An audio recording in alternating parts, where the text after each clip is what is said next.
Hi everyone, welcome back to English with Jalil sir. So already I have uploaded this video in my YouTube channel and that was explained in bilingual, I mean English and Telugu. So this time this video I am going to explain in English as well as Urdu, only for Urdu medium background students. Right, so let us start with the first question. 66th question. The farmer owned a large dash of cattle that grazed near the river. So यहाँ पे first before getting into the options sentence का meaning समझने के लिए कोशिश करेंगे. The farmer यानी किसान. किसान क्या चाह रहा है यहाँ पे, क्या कहना चाह रहा है? द किसान ओन्ड यानी ज़ाती, उसके पास क्या है? A large dash of cattle, मतलब एक भीड़ है, जानवरों की भीड़. वो भीड़ कहाँ पे है? Graze in near the river, तालाब के पास चल रहे हैं. मतलब यानी एक किसान के ज़ाती जानवर जो है वो तालाब के पास चल रहे हैं. यहाँ पे एक फिलअप दिया गया और ये जानवरों की भीड़ को क्या कहते हैं? I mean what is the collective noun, suitable collective noun we have to use. So यहाँ पे जो 4 ऑप्शन दिए गए हैं वो 4 ऑप्शन में से कौन सा सूटेबल ऑप्शन है, we have to find out. The first one क्या दिया? स्कूल यानी school can not be called as a group of cattle. मतलब स्कूल किसके लिए इस्तेमाल करेंगे? Group of fish, right, group of fish यानी मछली के लिए.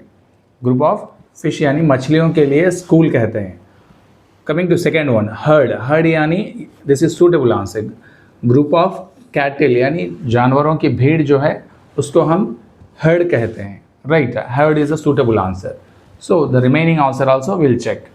ब्रूड यानी राइट, किसको कहते हैं? परिंदों के बच्चों को, या चिकन मतलब मुर्गी के बच्चों को ब्रूड कहते हैं. मतलब ग्रुप ऑफ चिकन्स और group of birds can be called as a brood. And coming to colony किसे कहते हैं? ग्रुप ऑफ एंट्स, चूंटियों को कॉलोनी कहा जाता है. So once again I am repeating, school group of fishes को स्कूल कहते हैं. Group of right cattles can be called as a herd, and group of chicken or group of birds can be called as a brood, or group of ants are called as a colony. So let us see the 67th question. Ravi behaves as though he dash everything in the school.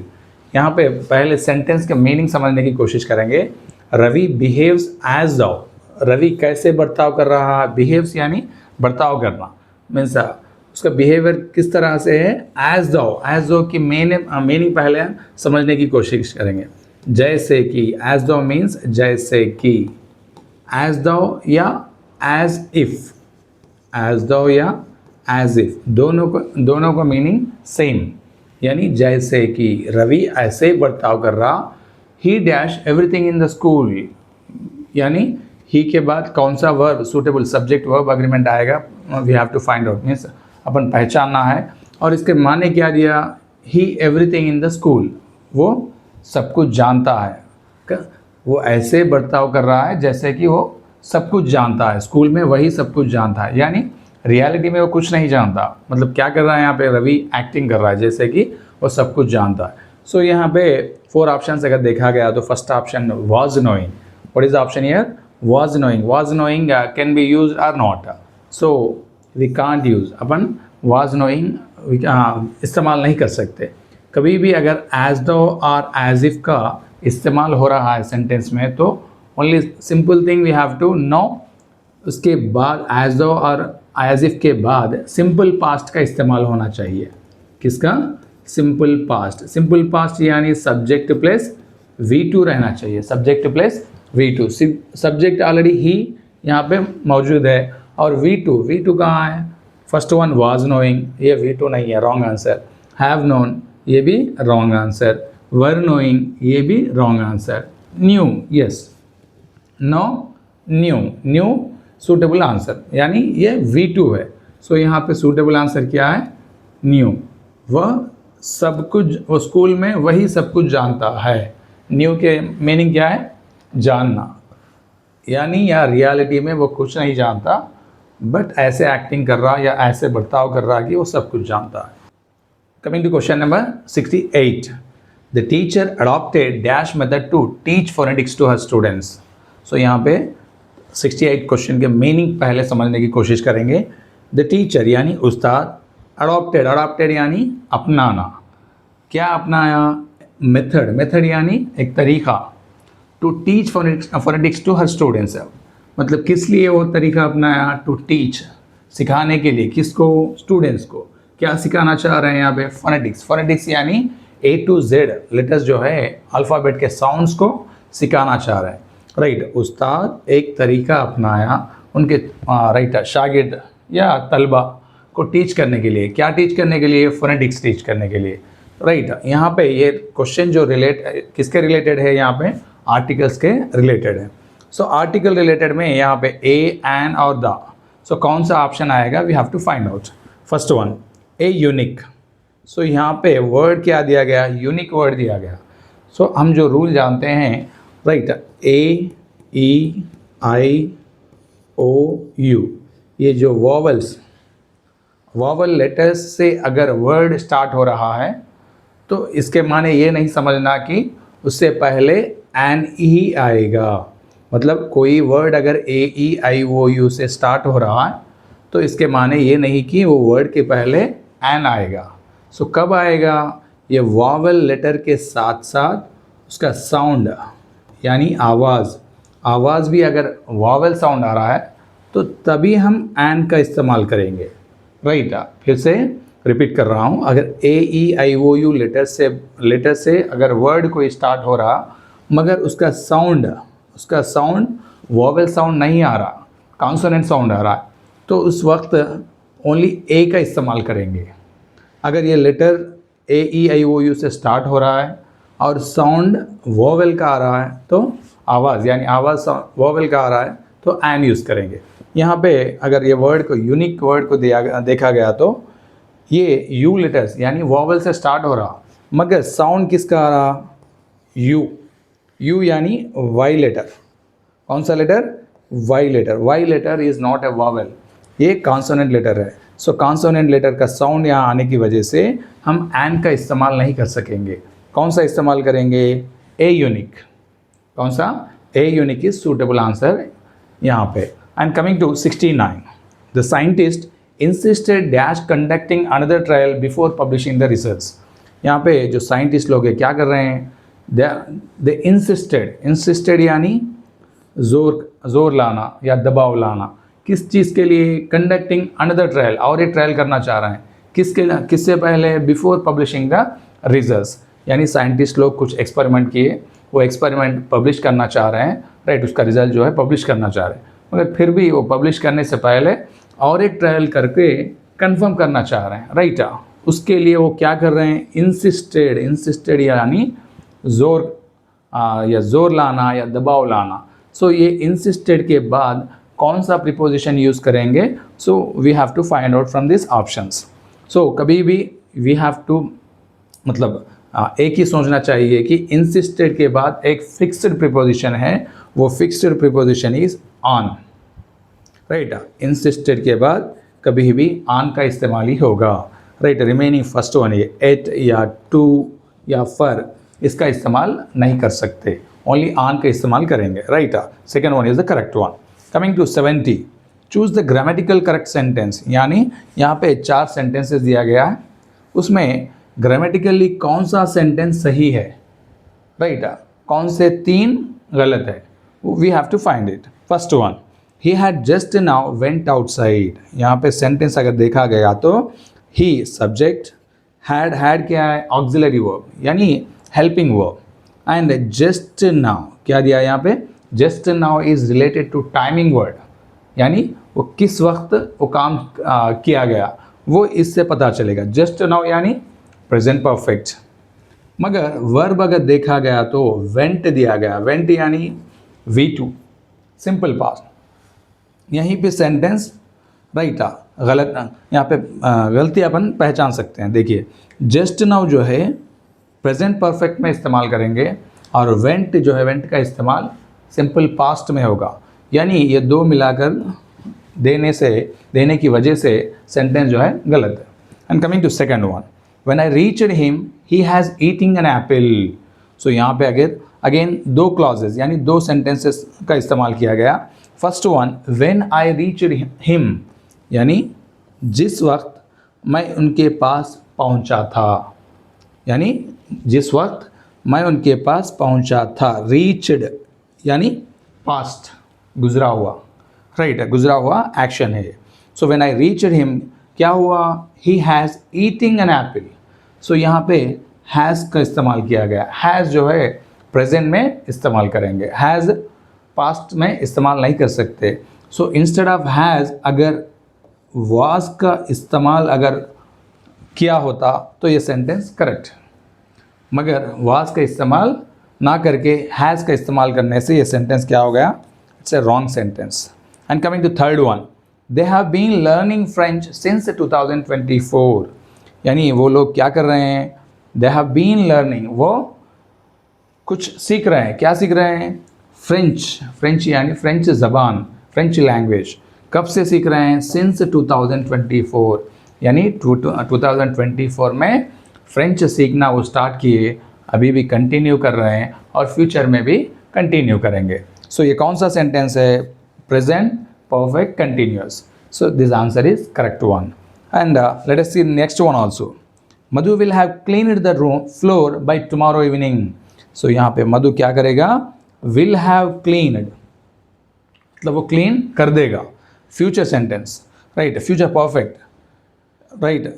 Madhu will have cleaned, क्या clean करेगा, the floor, यानी floor जो है clean करेगा। कब तक, bye tomorrow evening, मतलब exact time also mention, उस वक्त तक ये काम कंप्लीट कर देंगे, यानी फोर्थ का ऑप्शन भी सही है।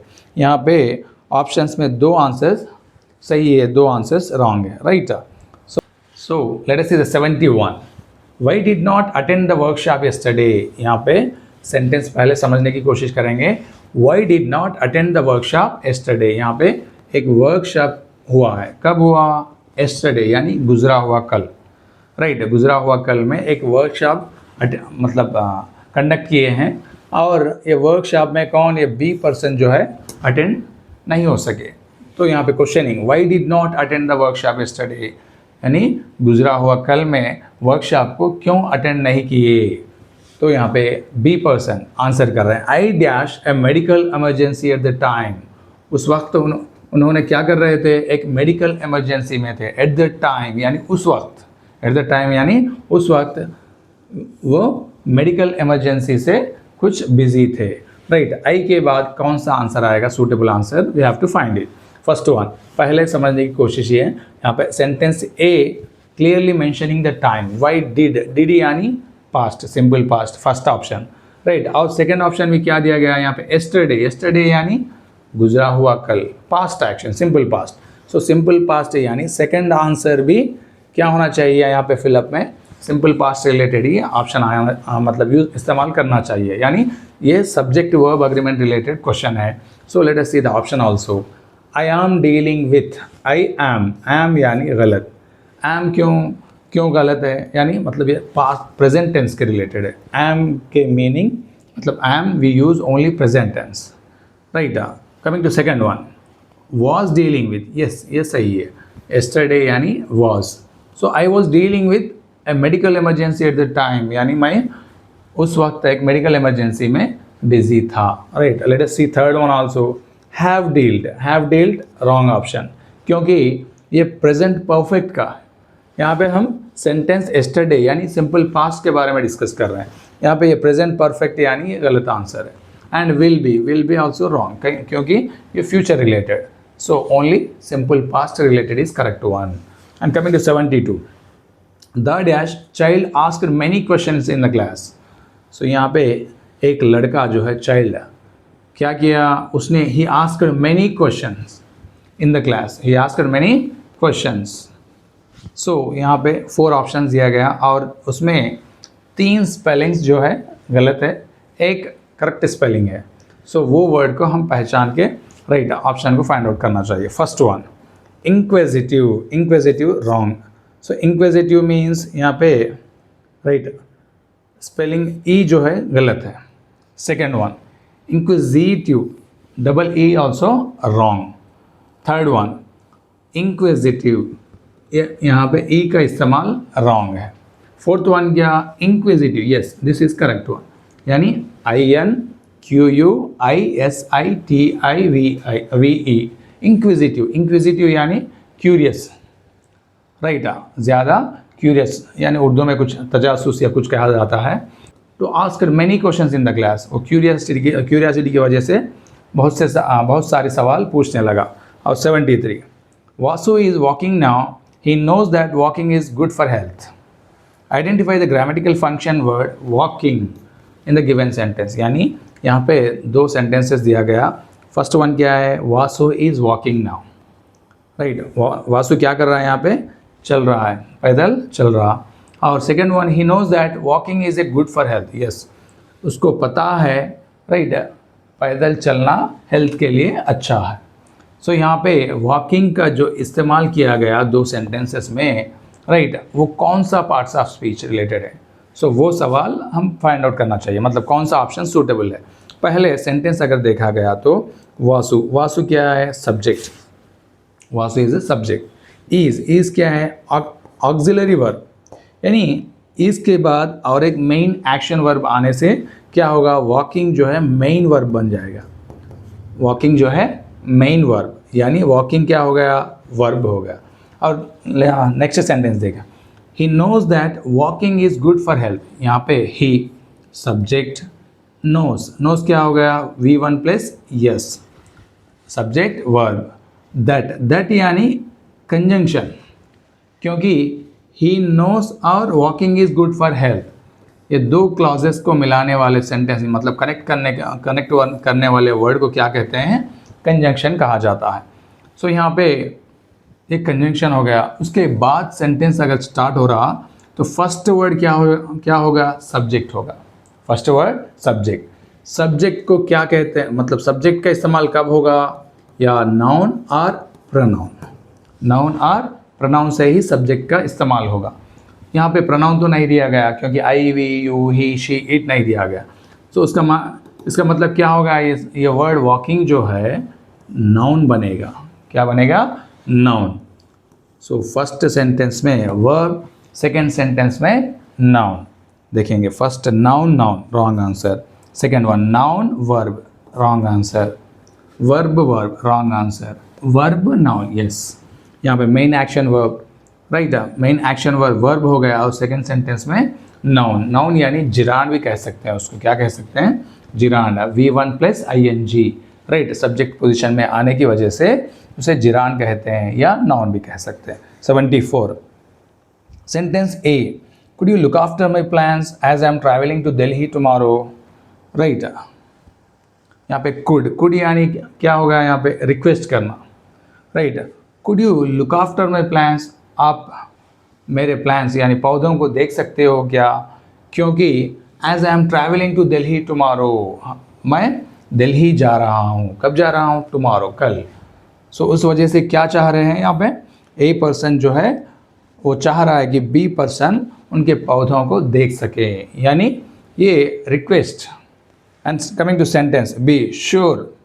सो द सेंटेंस A एक्सप्रेस, यानी सेंटेंस A कौन सा सेंटेंस का इस्तेमाल किया वो हम पहचानना चाहिए। फर्स्ट वन ऑर्डर यानी हुक्म, यहाँ पे हुक्म का इस्तेमाल नहीं हुआ, क्योंकि कुड आर वुड, राइट, समझने की कोशिश कीजिए, कुड आर वुड, यानी इससे अगर सेंटेंस स्टार्ट हो रहा तो ये समझना कि वो अदर पर्सन, सेकंड पर्सन से कुछ मदद या कुछ हेल्प चाह रहा है, राइट। सो इन कंडीशन में क्या हो जाएगा, वो सेंटेंस रिक्वेस्टिंग सेंटेंस बन जाएगा। So suggestion, no, wrong. So third one request, ये सही जवाब। कुड आर वुड से अगर सेंटेंस स्टार्ट हो रहा है तो ये समझना कि वो सेंटेंस रिक्वेस्टिंग सेंटेंस है, right. Coming to 75 we dash seen such heavy rainfall during this year, right, यहाँ हम लोग क्या देखे, सीन सच हैवी रेनफॉल, या भारी बारिश, राइट, कब देखे, ड्यूरिंग दीज ईयर्स, मतलब यानी ये साल, राइट, गुजरे हुए साल में भारी मतलब बहुत सी बारिश हुई, वो हम देख सकें। तो यहाँ पे किसका इस्तेमाल किया जा रहा है, यहाँ पे यानी contrasting form, short forms. Haven't, यानी हैवेंट में ई लेटर का मिसिंग है, यहाँ पे ई इस्तेमाल नहीं किया गया और ये रॉन्ग ऑप्शन है। सेकेंड वन हैवेंट, यस ये सही है, मतलब वी हैव नॉट, एक्चुअली क्या लिखना चाहिए यहाँ पे, वी हैव नॉट लिखना चाहिए, right. Instead of we have not क्या किया गया यहाँ पे, शॉर्ट फॉर्म में लिखा गया। सो शॉर्ट फॉर्म में जब लिख रहे हैं जो लेटर मिसिंग है, यानी O letter is missing, O letter अगर यहाँ मिस हो रहा तो उसी प्लेस में हम अपॉस्ट्रोफी लगाना चाहिए, यानी जो लेटर मिस हो रहा है उसी प्लेस में अपॉस्ट्रोफी का लगाना ज़रूरी है, राइट। यही नहीं, अगर अदर वर्ड्स भी अगर हैज़ नॉट आया, एग्जाम्पल हैज़ नॉट, राइट। अगर हैज़ेंट इसको शॉर्ट फॉर्म में लिखना चाह रहे हैं तो क्या लिखना चाहिए, हैज़ एंट, यानी ओ को ओमिट करना यानी छोड़कर उसी प्लेस में अपॉस्ट्रोफी लगाना, राइट, सही जवाब होगा। 76 statement A, she told to me please help me finish this work, यानी यहाँ पे एक सेंटेंस रिपोर्टेड स्पीच का, राइट, डायरेक्ट इनडायरेक्ट स्पीच का इस्तेमाल किया जा रहा है। फर्स्ट से स्टेटमेंट ए जो है डायरेक्ट स्पीच का इस्तेमाल किया, and statement B she asked me to help him finish this work, यहाँ पे इनडायरेक्ट स्पीच का इस्तेमाल किया गया। यहाँ पे मतलब यानी हम क्या करना चाहिए, we have to find which is the correct one, A correct, B correct, A and B are correct, A and B are incorrect. So कौन सा सेंटेंस, स्टेटमेंट ए और स्टेटमेंट बी, कौन सा सही है, या दोनों सही है, दोनों गलत है, कौन सा सही है, we have to find out. First let us see the first one, she told to me, यहाँ पे सेंटेंस टोल्ड के बाद टू का आना गलत है, right. She said to me is correct one, मगर she told to me is wrong option, right. इसका इस्तेमाल नहीं किया जाएगा, टोल्ड के साथ टू का इस्तेमाल करना गलत है। First statement A wrong. Coming to statement B, she asked me, yes okay, she asked me is correct. To help him, यहाँ पे हिम का इस्तेमाल किया गया प्रोनाउन, यानी जब डायरेक्ट से इनडायरेक्ट स्पीच में अगर हम इस्तेमाल कर रहे हैं, मतलब चेंज कर रहे हैं, तो फर्स्ट वन क्या होगा, फर्स्ट जो सेंटेंस है उसका इस्तेमाल, she asked me, she told, she asked बन गया, ओके। किससे कहा गया, मी, मुझसे, ओके फाइन। उसके बाद इन्फिनेटिव का इस्तेमाल होगा, to help, right, okay fine. यानी यहाँ पे कोटेशन मार्क्स जो है उसको रिमूव करके सेंटेंस को एक ही सेंटेंस में लिखना चाहिए, राइट, विदाउट कोटेशन मार्क्स। यानी इस सेंटेंस में गलती क्या है, यहाँ पे शी का इस्तेमाल किया, प्रोनाउन बिगिनिंग सब्जेक्ट जो है शी है, मगर यहाँ पे हिम का इस्तेमाल किया गया, हिम इज़ रॉन्ग। यहाँ पे हिम के बदले अगर हर का इस्तेमाल होता तो सेंटेंस सही, मगर हर का इस्तेमाल ना करने की वजह से ये सेंटेंस भी गलत होगा।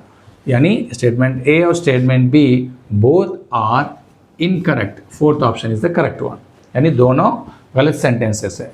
Coming to 77, the last two chapters at this book are very interesting, यानी इस बुक में कौन से दो चैप्टर्स, लास्ट के दो जो चैप्टर्स है, राइट। यहाँ first subject, okay fine, it's correct. इसमें ये सेंटेंस में कौन सा पार्ट में एरर है, we have to find, error यानी गलत है, right.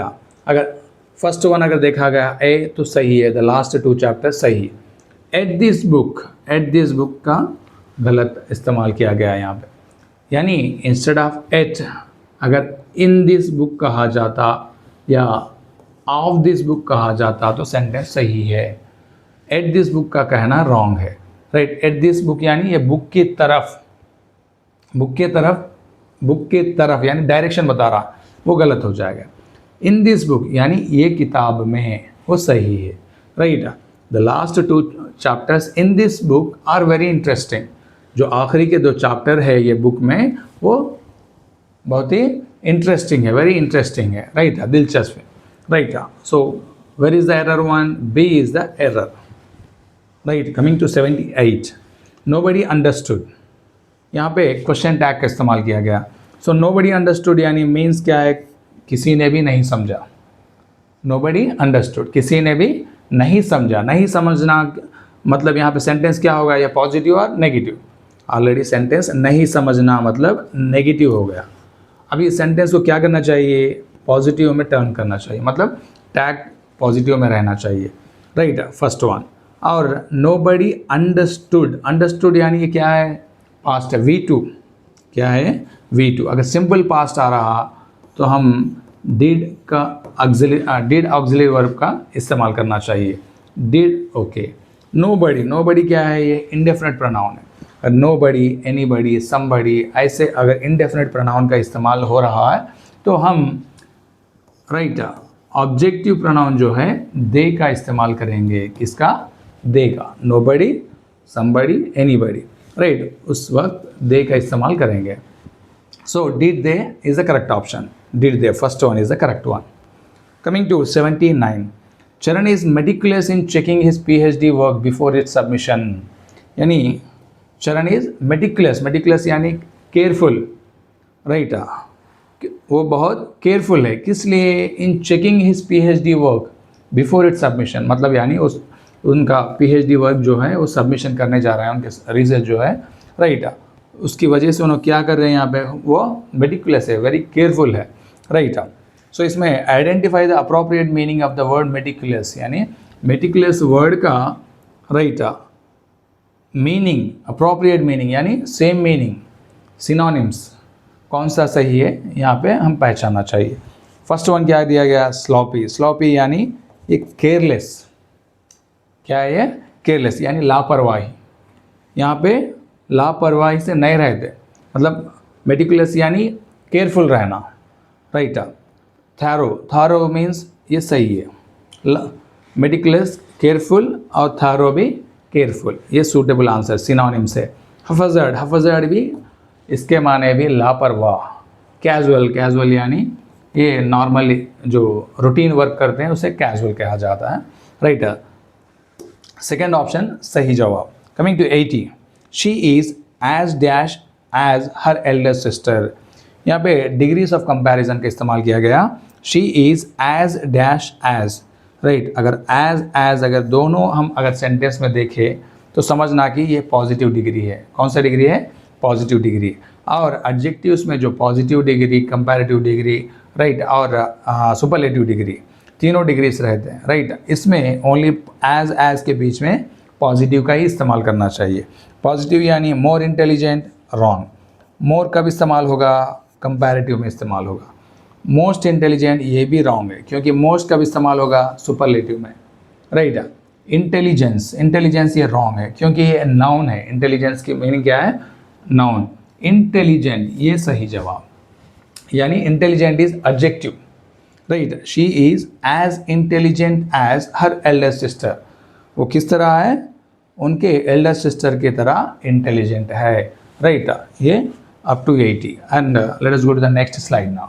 So coming to 81, the politician's speech encouraged the citizens, यानी जो सियासती लोग रहते हैं, राइट, पॉलिटिशियंस, वो क्या किए, उनका स्पीच जो है encouraged the citizens, यानी सिटीजन्स को encourage किया। encourage यानी हौसला बढ़ाना, राइट, encourage यानी हौसला बढ़ाना या उम्मीद बढ़ाना, राइट, कॉन्फिडेंस देना, राइट, उसको encourage कहते हैं। And identify the appropriate antonym, antonym यानी अपोजिट वर्ड, उल्टा वर्ड, राइट, उसका अपोजिट वर्ड कौन सा है, इन 4 ऑप्शंस में पहचानना चाहिए। First one helped, helped wrong, क्योंकि हेल्प्ड के मीनिंग क्या है, मदद करना, राइट। एंकरेज यानी हौसला बढ़ाना, हौसला बढ़ाने का अपोजिट मदद करना नहीं हो सकता। इंटरेस्टेड, इंटरेस्टेड भी रॉन्ग ऑप्शन है। इंटरेस्टेड यानी वो दिलचस्प है उनको भी वो काम में या उनके साथ काम करने में वो इंटरेस्टेड है, ये रॉन्ग हो जाएगा। डीमोरलाइज ये सही जवाब, डीमोरलाइज यानी हौसला गिराना। एंकरेजेड मीन्स हौसला बढ़ाना, डीमोरलाइज मीन्स हौसला गिराना, ये सही है। Appreciated, appreciated wrong. Appreciated means क्या, तारीफ़ करना, किसी की अगर हम तारीफ़ कर रहे हैं हम कह सकते हैं कि आई एम अप्रिशिएटिंग यू, मैं आपकी तारीफ़ कर रहा हूँ, right. Demoralised is the antonym यानी उल्टा आंसर। एंकरेज का उल्टा वर्ड क्या है, demoralise. 82, he has been in the blues for the last 1 week. In the blues means he has been, वो शख्स कैसा है, वो बंदा कैसा है, यानी he has been in the blues, in the blues यानी उदास है, मायूस है। कब से? फॉर द लास्ट 1 वीक, एक हफ्ते से वो बहुत ही उदास या मायूस है। इन द ब्लूज के मीनिंग क्या है यहाँ पे? उदास रहना या मायूस रहना। सो उसका सूटेबल वर्ड कौन सा है? Relax. Relax wrong answer. Relax यानी रेस्ट लेना, राइट, वो सूटेबल नहीं है। डिप्रेस, यस सही है। डिप्रेस्ड मीन्स उदास रहना या मायूस रहना। Confuse, wrong, not suitable. Excited, this is also not suitable, only depressed is the suitable. Depressed यानी उदास रहना या मायूस रहना। Coming to 83, identify the incorrect sentence, यानी यहाँ चारों ऑप्शन दिया गया, चारों ऑप्शन में से 3 ऑप्शन सही है, ओनली एक गलत, इनकरेक्ट। सो कौन सा इनकरेक्ट है? We have to find. First one, since it was raining outside we could not dare to go out. यहाँ पे दोनों सेंटेंसेस यानी 2 क्लॉजेस दिया गया, राइट। फर्स्ट वन क्या है? सिंस। सिंस यहाँ किसका काम कर रहा है? कंजंक्शन का। सिंस यहाँ पे कंजंक्शन का काम कर रहा है। सिंस यानी क्योंकि, क्योंकि इट वॉज रेनिंग आउटसाइड, क्योंकि वहाँ बाहर बारिश हो रही है, उस वजह से we could not dare to go outside, right. यहाँ क्योंकि बाहर बारिश हो रही है, राइट, उस वजह से क्या किया? We could not dare to go out, हमने बाहर जाने की हिम्मत नहीं की। यहाँ पे सेंटेंस सही है। And second one, Mahima is a charming as well as hard working girl. यहाँ पे कौन सा एज वेल एज का इस्तेमाल किया गया? एज वेल एज क्या चीज़ है यहाँ पे? ये भी एक कंजंक्शन है, right. Mahima is a charming, charming यानी adjective, right. As well as hard working यानी एज वेल एज किसका इस्तेमाल कर रहा है यहाँ पे? यानी मीन्स 2 खूबियों को कनेक्ट करने के लिए, राइट। 2 क्वालिटीज़ को कनेक्ट करना। क्वालिटीज़ यानी खूबियाँ, किसके खूबियाँ? यहाँ पे महिमा की खूबियाँ को कनेक्ट करने के लिए एज वेल एज का इस्तेमाल किया गया। Coming to third one, while I was sleeping but somebody is knocking at the door. यहाँ पे सेंटेंस गलत है। क्यों गलत है? फर्स्ट क्लॉज अगर देखा गया यहाँ से यहाँ तक, while I was sleeping, right, जिस वक्त मैं सो रहा था, जिस वक्त, यानी वाइल ही क्या है यहाँ पे? कंजंक्शन है, right, first one. Second sentence अगर क्लॉज देखा गया तो बट समबडी इज, बट यानी somebody is knocking at the door, यहाँ पे दोनों कंजंक्शन का इस्तेमाल किया गया। यानी 2 फ्रेजेस अगर कनेक्ट कर रहे हैं या 2 क्लॉजेस कनेक्ट कर रहे हैं, 2 सेंटेंसेस कनेक्ट कर रहे हैं तो एक ही कंजंक्शन का इस्तेमाल करना चाहिए। अगर एक सेंटेंस में 2 कंजंक्शन का इस्तेमाल हो रहा तो वो इनकरेक्ट सेंटेंस, राइट है। Third one is the incorrect. Fourth one भी अगर देखा गया तो they did not work seriously so they had not been paid. वो लोग सही सीरियसली वर्क नहीं, काम नहीं किए, उसलिए क्या हुआ? They had not been paid, उनको पेमेंट नहीं मिला, राइट, ये सही जवाब। Only third one is the wrong one. 84, your conduct surprises me. यहाँ पे कंडक्ट, कंडक्ट यानी बिहेवियर, बिहेवियर क्या कर रहा है यहाँ पे? सरप्राइजिंग, सरप्राइजिंग यानी चौंकाना या शॉकिंग देना, राइट। सरप्राइजेस मी, इसको क्या करना चाहिए यहाँ पे? पैसिव वॉइस में चेंज करने को कह रहा है। Your conduct surprises me, your क्या होगा? Your conduct is subject, surprise is verb, me is object. अगर हम सेंटेंस को एक्टिव से पैसिव में अगर चेंज कर रहे हैं तो फर्स्ट क्या होगा? ऑब्जेक्ट क्या लेना चाहिए? किसको लेना चाहिए? ऑब्जेक्ट को, right. I, okay. Was wrong, क्योंकि ये सेंटेंस जो है सिंपल प्रेजेंट में है। अगर सिंपल प्रेजेंट में अगर सेंटेंस है तो पैसिव वॉइस में अगर चेंज कर रहे हैं तो हम क्या करना चाहिए? M, is, are plus V3 का इस्तेमाल करना चाहिए। सो यहाँ पे एम नहीं आया, so first one is wrong. Second one, I have been, wrong, क्योंकि हैव बीन का इस्तेमाल करना गलत है। और third one, I am being surprise, yes, I के बाद एम दिया गया बट क्या हुआ यहाँ पे? बीइंग दिया गया। बीइंग यानी अगर सेंटेंस में सरप्राइजेस V1 प्लस यस है यहाँ पे, इसके बदले अगर सरप्राइजिंग इंग फॉर्म V4 अगर आ गया तो हम बीइंग का इस्तेमाल करेंगे। यहाँ पे V4 नहीं आने की वजह से सेंटेंस क्या होगा? गलत। And coming to fourth one, I am surprised by your conduct, yes, ये सही जवाब। I subject, am helping verb, surprise V3, am V3, right है। बाई का प्रीपोजिशन भी कब करेंगे? ये सब्जेक्ट अगर ऑब्जेक्ट बन रहा तो ऑब्जेक्ट से पहले बाई प्रीपोजिशन का इस्तेमाल करेंगे, by your conduct. Fourth one is the correct one. This is the question paper right which we have discussed till now, यानी उर्दू में एक्सप्लेन करने की कोशिश कर रहा हूँ। यही नहीं, बाकी के जो भी 29 क्वेश्चन पेपर्स अब तक अपलोड किया गया राइट, वो हर मतलब एवरी पेपर को उर्दू में ट्रांसलेट मतलब एक्सप्लेन करके अपलोड करने की कोशिश करूँगा। But if you have any difficulty in my terminology, Urdu terminology, please try to understand, don't focus on my terminology, only आप कॉन्सेप्ट पे मतलब फोकस कीजिए राइट। Thank you all. और उसके साथ साथ ये उर्दू मीडियम के लिए एक व्हाट्सएप ग्रुप को क्रिएट करेंगे राइट। उसमें आप ये वीडियो के नीचे जो लिंक रहेगा ना, वो लिंक के ज़रिए से आप उसमें ऐड हो सकते हैं। साथ ही साथ आपके उर्दू मीडियम के जो भी साथी हैं उन सबको ये लिंक पहुंचाने की कोशिश कीजिए राइट। बहुत बहुत शुक्रिया, थैंक यू।